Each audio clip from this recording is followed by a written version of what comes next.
ချို့တွေကမားနေရင်လဲပြီးချင်းရောက်ဆောင်နေကြတော့နည်းနည်းတော့မှန်ပေးလေအဲ့ဒါမှစင်ပြေမှာပေါ့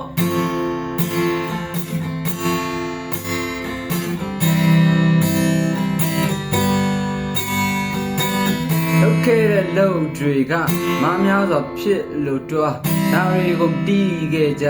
နွန်ထဲမှာပျော်နေတာချို့ကတော့ငိုရံတွေနဲ့ချို့ကြတော့ရည်ရန်များစွာဒီပြီးရင်ငိုရအောင်မယ်ငိုပြီးရင်ရည်ရအောင်မယ်ဟုတ်ဆိုတာလဲနေအောင်မှာ